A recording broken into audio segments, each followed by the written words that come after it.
Deuxième instruction. Bien, mes chères sœurs, je enchaîne sur ce que je vous disais ce matin. Cette longue plainte que je faisais retentir à partir de la parole du Christ à sa mère, pourquoi me tourmentez-vous, en me demandant de la prédication. Angèle de Foligno et combien de mystiques disent que si les prédicateurs savaient un peu ce dont ils parlent, quand ils parlent de l'amour de Dieu, ils pourraient plus parler. Et je suis tenté de dire que si vous saviez un peu ce que vous faites en demandant la prédication, je ne sais pas si vous auriez la force de le demander. Et je prends à mon compte, très particulièrement, les paroles de Paul aux Corinthiens. C'est dans la faiblesse, dans la crainte et dans un grand tremblement que je me suis présenté chez vous. Parce que, dit Paul, et parce que je suis bien obligé de le suivre sur ce point, parce que je ne suis pas venu vous faire des discours. Si j'agissais de faire des discours, c'est-à-dire une œuvre humaine, ce serait facile ou difficile, ce serait possible. Et puis je pourrais avoir des notes, et puis voilà. Mais si nous prenons les choses au sérieux, ça ne peut pas être des discours. Ça ne doit pas être des discours. Dieu ne veut pas que ce soit des discours. Toujours Saint Paul, 1er aux Corinthiens. Le monde avec sa sagesse, n'ayant pas connu Dieu dans la sagesse de Dieu, il a plu à Dieu de sauver les croyants par la folie de la prédication. Voilà tout simplement ce que vous me demandez. Alors, je suis tenté de vous dire, comme le Christ aux apôtres, vous ne savez pas ce que vous demandez. Suis-je prêt, moi, à vous donner la folie de la prédication? Êtes-vous prête, vous, à recevoir la même folie? Comme le dit encore Paul, toujours dans ce petit coin d'Épître aux Corinthiens que nous allons un peu farfouiller, si vous me permettez. Si quelqu'un d'entre vous pense être sage, selon le monde, qu'il se dépêche de devenir fou. Alors si je vous prends au sérieux, c'est là-dessus que vous comptez. C'est-à-dire que vous entendez bien que je sois fou. Malheureusement, j'ai bien peur de ne pas l'être, et j'ai peur aussi que, toujours comme saint Paul parle, vous ayez peut-être plus de mal que vous ne le pensez à supporter un peu de folie. Ah, si vous pouviez supporter de ma part un peu de folie. Êtes-vous prête pour le départ? Vos ceintures sont bien attachées. Attention au départ. Continuons à scruter tous ces paradoxes que saint Paul manie avec cette violence de feu qu'il caractérise.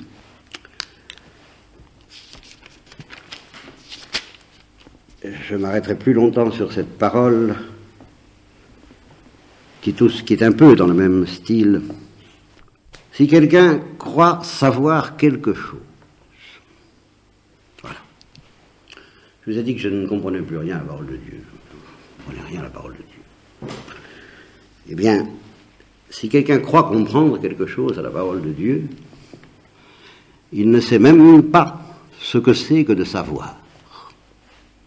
C'est-à-dire, il ne sait même pas de quelle façon il faut savoir.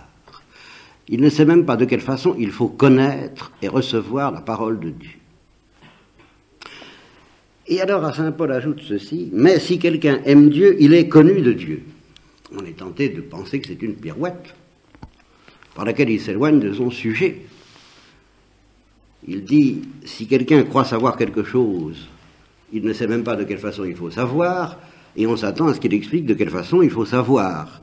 Et il dit, mais si quelqu'un aime Dieu, il va pouvoir ça. Eh bien, il est connu de Dieu. Mais ça ne nous dit pas comment il faut savoir. Alors, comme Saint Paul n'est pas fou, si ce n'est de la bonne manière, comme il l'entend, il ne dit pas n'importe quoi. Essayons de comprendre ce que ça veut dire. Si quelqu'un aime Dieu, il est connu de Dieu. Qu'est-ce que ça veut dire? Ça veut dire que dans son être, parce qu'il aime Dieu, se trouve inscrit déjà tout ce que Dieu aurait envie de dire, et Dieu le voit. Il voit inscrit dans son être, Dieu le connaît comme ayant déjà dans son cœur tout ce que Dieu voudrait dire. Selon la parole du Christ à je ne sais plus qui, peut-être Catherine Emmerich, tout est écrit dans le cœur de ceux qui croient, qui espèrent et qui aiment. Alors ceux-là, ils savent tout sans avoir rien appris, comme M. Jourdain, mais pour de toute autre raison. Ils sont connus de Dieu comme sachant tout, avant de rien savoir, parce qu'ils sont connus comme enfants du Père, comme ayant en eux l'amour, la soif et, comme nous le verrons, le tourment de ce que Dieu voudrait dire. Et alors, du fait qu'ils sont connus de Dieu, s'applique à eux la parole du Christ. Je connais mes brebis. Et voilà. Et ça s'arrange très bien quand même. Si quelqu'un croit savoir quelque chose, il ne sait même pas de quelle façon il faut savoir. Mais si quelqu'un aime Dieu, Dieu le connaît, Jésus le connaît, je connais mes brebis. C'est une brebis de Dieu. Je connais mes brebis et mes brebis me connaissent. Et sitôt que j'ouvrirai la bouche, qu'est-ce qui va se passer? Sitôt que j'ouvrirai la bouche, moi, Dieu, de quelque façon que ce soit, avec ou sans intermédiaire, avec ou sans prédicateur, ou ange, ou prophète, ou tout ce que vous voudrez, ou dans le livre, ou dans un murmure du Saint-Esprit, dès que j'ouvrirai la bouche, je ferai comme le prince de la Belle au bois dormant. J'éveillerai ce que ma brebis est, et elle se sentira appelée par son nom. Elle entendra la parole comme l'appelant par son nom, parce qu'elle sait déjà tout. Alors, il est bon de parler à ceux et à celles qui savent déjà tout,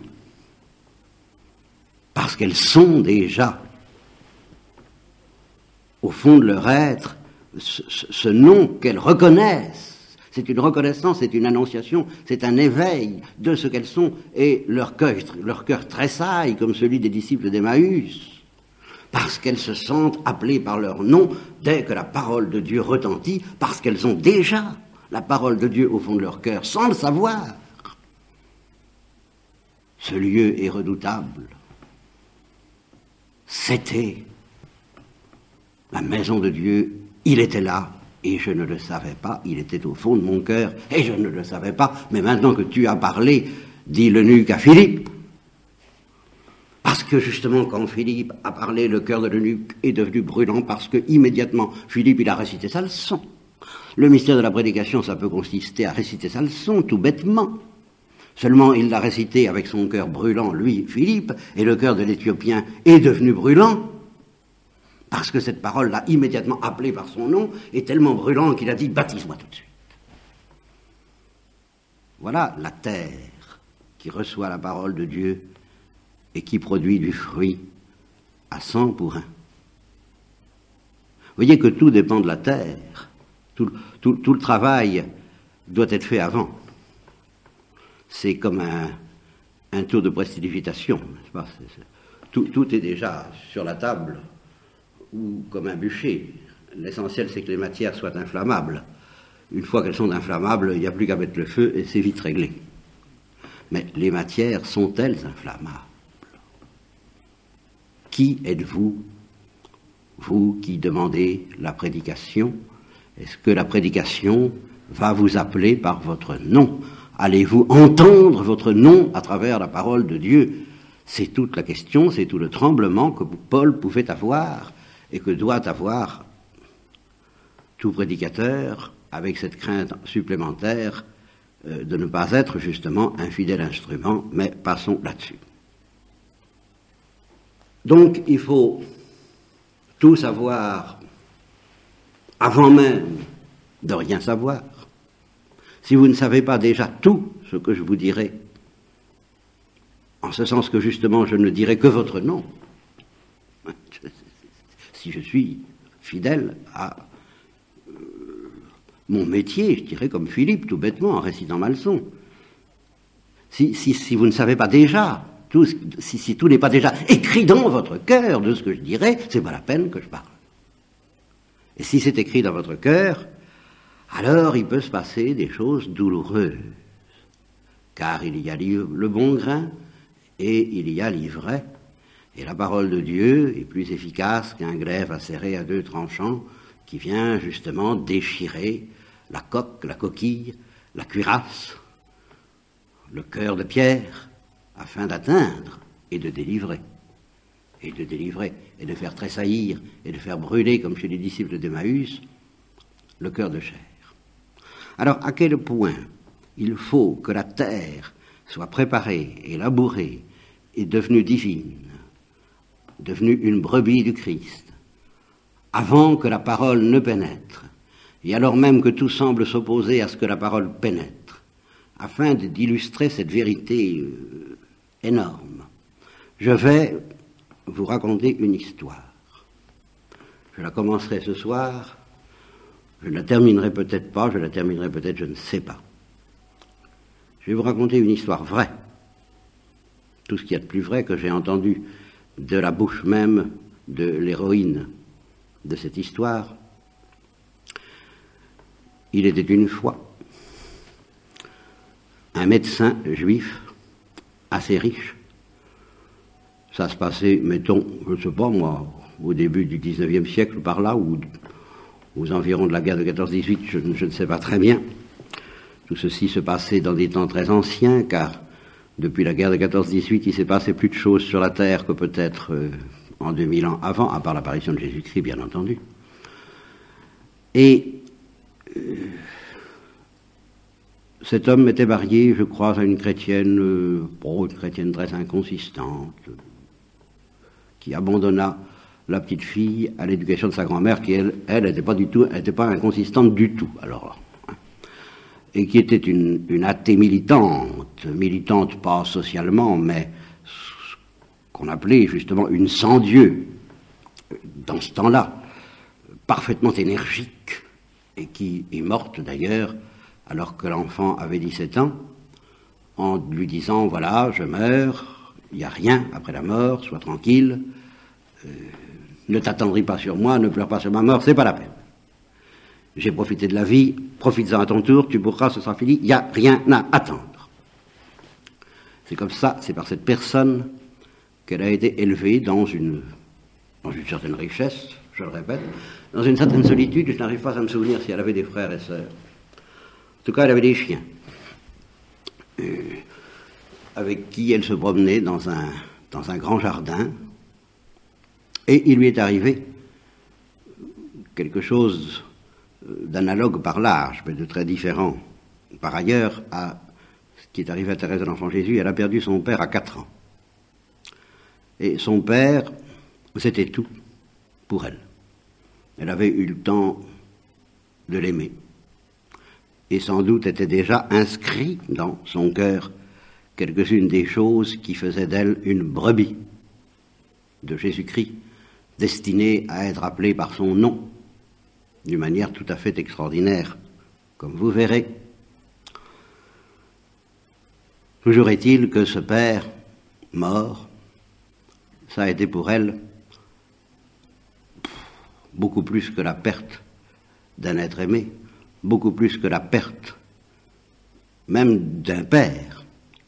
Ça a été un effondrement métaphysique total, ça a été le triomphe apparent du néant sur l'être. Il n'y avait plus rien après la mort. Et elle a vécu dans cette idée.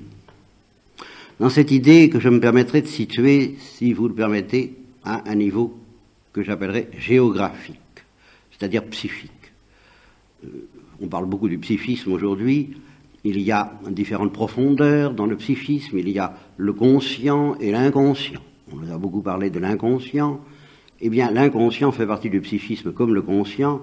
Et tout ça, ça constitue ce que j'appelle la géographie, dans laquelle je distinguerai volontiers, en effet, la conscience et puis les régions profondes que Freud particulièrement a scrutées et qu'on appellera l'inconscient psychique. Tout ça, pour moi, c'est la géographie. Et en dessous, il y a la géologie, c'est-à-dire l'âme, qui est encore beaucoup plus inconsciente, la belle au bois dormant,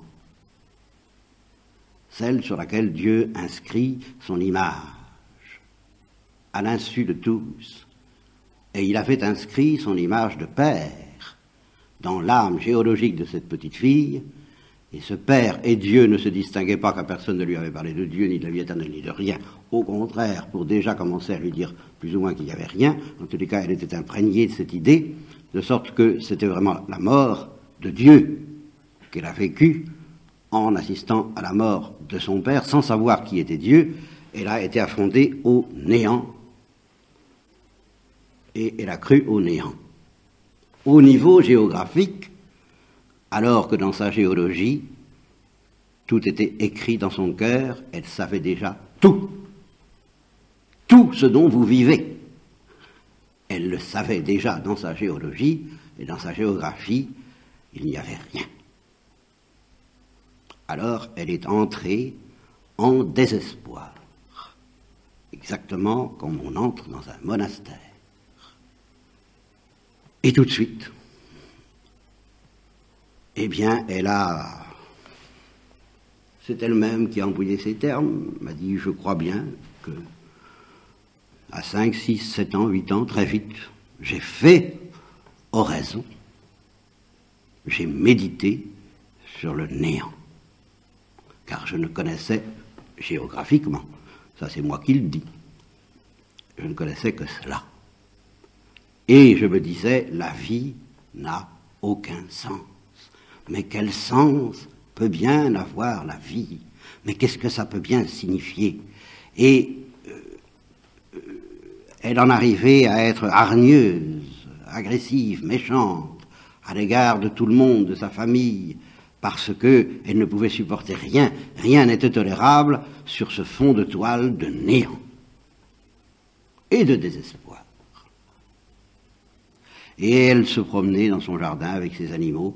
Elle n'aimait même pas la nature, car la nature ne lui parlait pas de Dieu. La nature, c'était géographique.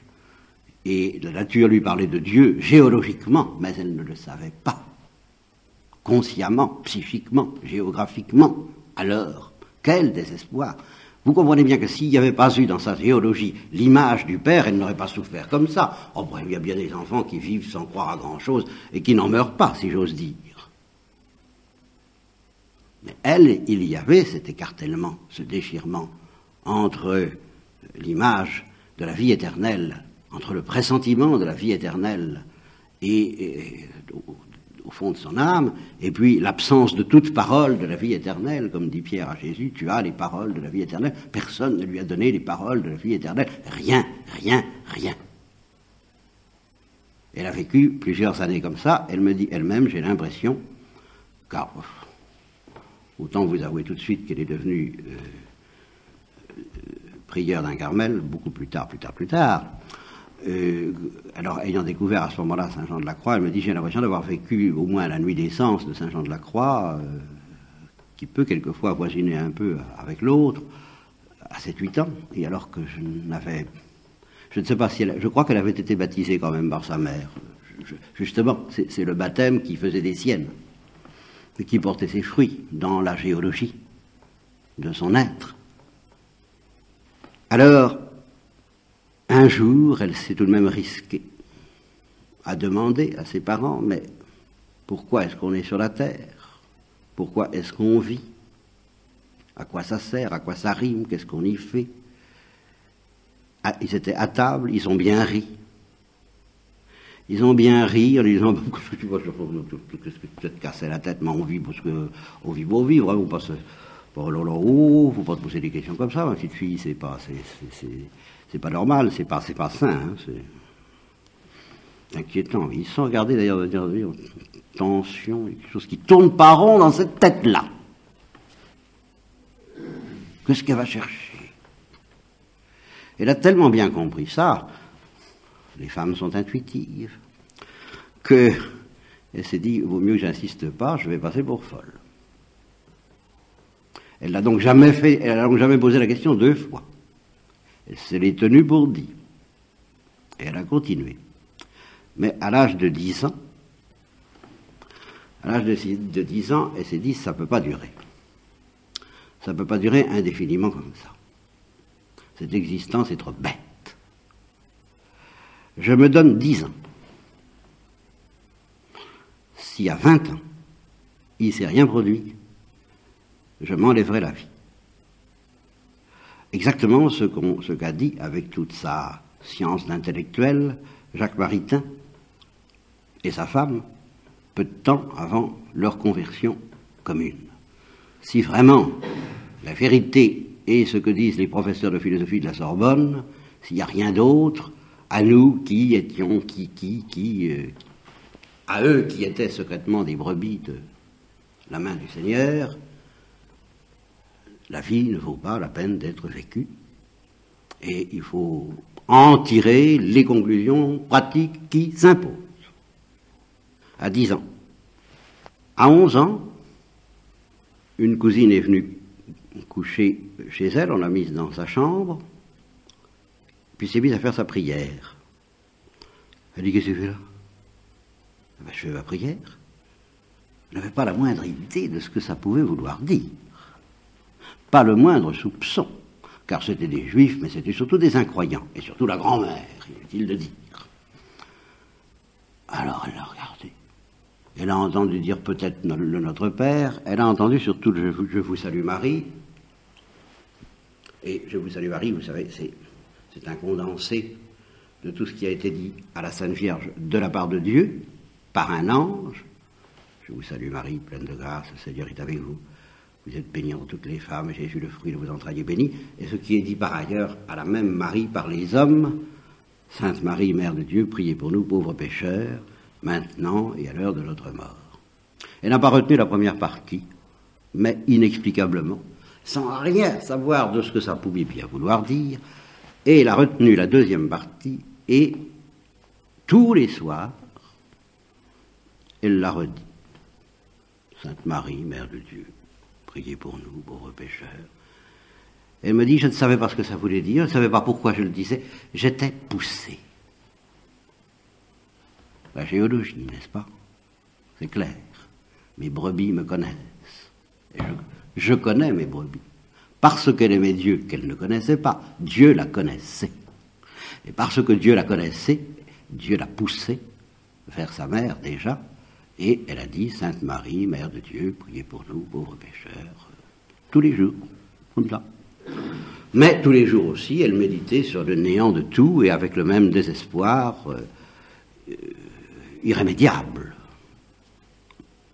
Un beau jour, sa grand-mère, elle avait alors 15 ans, lui a dit, tiens, nous allons faire des excursions, enfin, elle l'a emmené faire des excursions du côté des Pyrénées et de Lourdes.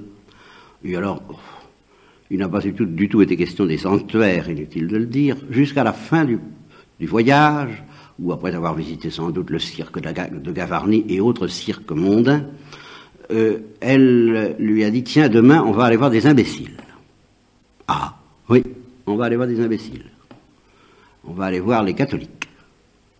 Ah, oui, c'est comme ça. Tu vas voir.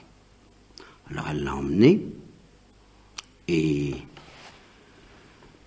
alors elle a vu des gens. Bon, regardez ça comme ça. Des évêques, elle a trouvé qu'ils avaient de bien jolis habits, ma foi. Et puis, elle a vu le chemin de croix, l'énorme chemin de croix de Lourdes, qui est très expressionniste, comme on dirait aujourd'hui, très en relief, très réaliste, hyper réaliste. Et elle a dit à sa grand-mère, qu'est-ce que c'est que cet homme? Qu'est-ce que c'est que cet homme? Dont, naturellement, elle n'avait jamais entendu parler. Mais qu'est-ce que c'est que cet homme-là? Oh, c'était un agitateur politique, lui dit sa grand-mère, dans la bonne tradition, comme vous voyez. Hein. C'était un agitateur politique, et comme il menaçait de faire du grabuge, on s'en est débarrassé comme il convient.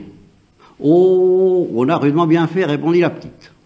Si on agissait comme ça à l'égard de tous les agitateurs et de tous les malfaiteurs, le monde irait mieux. Voilà, m'a-t-elle dit, comment je parlais de mon sauveur la veille du jour où j'allais le reconnaître. La veille. Et le lendemain, elle est allée à la grotte, par hasard, ou le soir même, je ne sais pas. Enfin, il y a une affaire de 48 heures qui n'est pas très claire dans mon esprit, je vous demande pardon.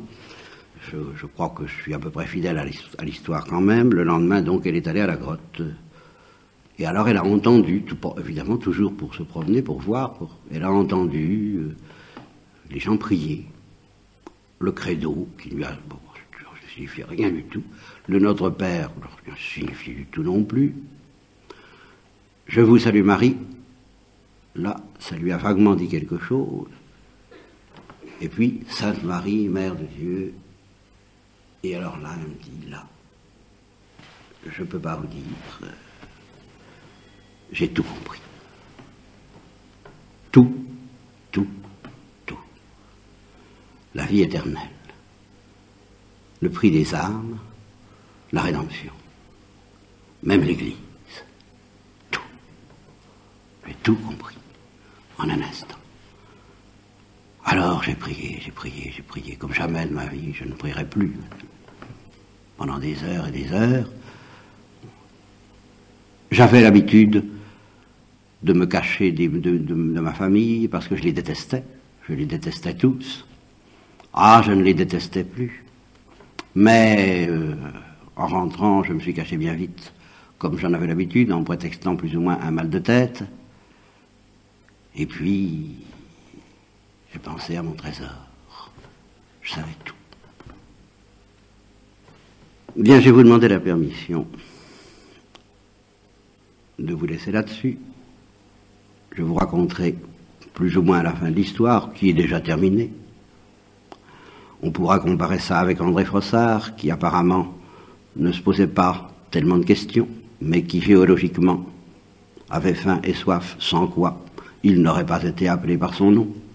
Avec tous ceux qui, comme Paul Claudel, ont tout compris d'un coup, ou Alphonse de Ratisbonne, ou tant d'autres. Je voudrais que nous retenions de cela ceci, c'est que justement la parole de Dieu, il faut qu'elle existe d'abord en nous, avant de retentir au dehors, afin qu'il y ait cet accord qui prend des... Là, c'est une éruption volcanique. Vous voyez, je parle de géologie, mais justement, parce que c'est ça qui se passe quand dans l'éruption d'un volcan. La pression géologique de cet amour de Dieu qu'il y avait en elle, et qui faisait qu'elle était la brebis de Jésus qui la connaissait, cette pression est devenue tellement forte qu'au moindre déclic du Sainte Marie, Mère de Dieu, la géologie a explosé et a envahi la géographie. La lave s'est répandue dans tout son psychisme qui jusqu'à présent restait à la porte, n'était pas irrigué, était desséché de désespoir. Bien, le désespoir n'était que psychique. Dans l'âme, il y avait une immense confiance. Car quand elle a dit, si dans 10 ans il ne se passe rien, je me tuerai, elle savait qu'il se passerait quelque chose. Elle le savait, au fond intuitif de sa géologie. Et j'ai connu, ça m'est arrivé de connaître d'autres cas. Une autre fille qui s'était donné un délai de 2 ans pour se tuer, et au bout d'1 an, la même chose est arrivée. Si la parole de Dieu n'existe pas dans nos cœurs sous forme de questions, nous ne pouvons pas l'entendre. Et c'est là-dessus que je voudrais revenir demain. C'est que je te loue, ô Père, d'avoir caché ces choses à tous ceux qui prétendent savoir quelque chose. Si quelqu'un croit être sage, qu'il devienne fou, c'est-à-dire pauvre, et de les avoir révélés aux petits, c'est-à-dire à ceux qui interrogent dans l'anxiété, dans le tremblement, dans la douleur et dans la confiance inconsciente de leur cœur. Ceux qui désespèrent apparemment, et qui désespèrent d'autant plus violemment et spectaculairement qu'ils sont soulevés par une espérance secrète. Et c'est cette espérance secrète qui leur fait le plus mal, parce qu'elle demande à sortir, elle demande à crever la roche de ce psychisme qui a peut-être été contaminé par des doctrines matérialistes et athées, comme c'était le cas pour cette petite fille, et comme c'est le cas pour tant de jeunes, nous le savons très bien aujourd'hui. Quelle confiance vous devez avoir pour eux, si leur géologie est bonne, et ça dépend de vous. Mais alors ils souffriront. Eh bien, souffrez avec eux les douleurs de l'enfantement, comme dit encore saint Paul.